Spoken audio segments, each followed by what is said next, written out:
for the door, that's going to be the pad door. Let's go ahead and click on the plus sign here.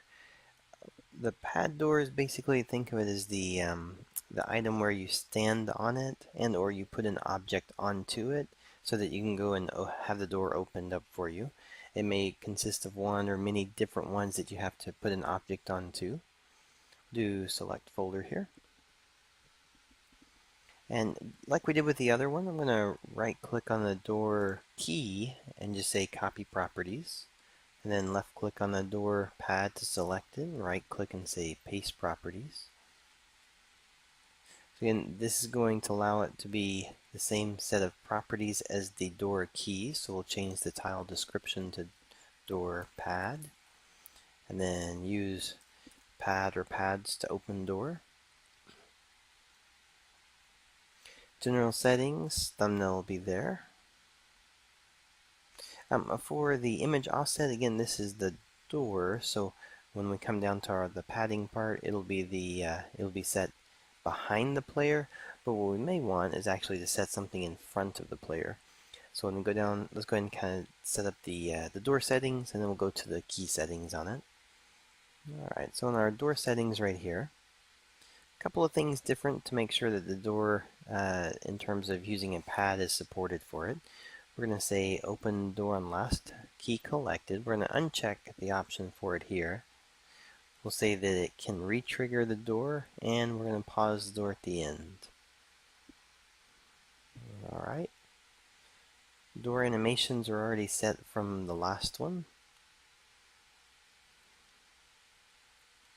Okay, so we're going to work on the key settings. Key settings for the pad. We're going to say that it is all keys to close. So you have to get all the pads enabled and use that same thing to close them. For the type, we'll say pad type here. Alright. The offset for the key, I'm actually going to move this one in front of.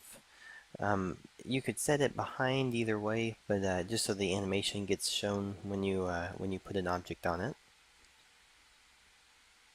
Alright, and then the rest of those being active the same way, activate it by just trigger only, and then the setting enabled to trigger it. Key animations for this one will be different. We'll say it's going to be the item idle, and then item to end, and then the end to item end here, and back to idle. So we got those 4 set in place here.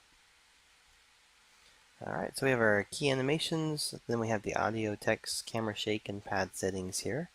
So the pad settings, this is going to say whether or not a pad can be used.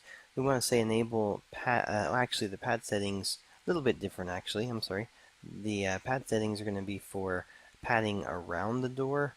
When you have you'll have a brush that's a blue brush, and you can actually place it around the door so that it's intended so that if anything gets to that object, the door will stop. So instead of continuing through, it'll be checking for those things. And those are actually enabled for each door state.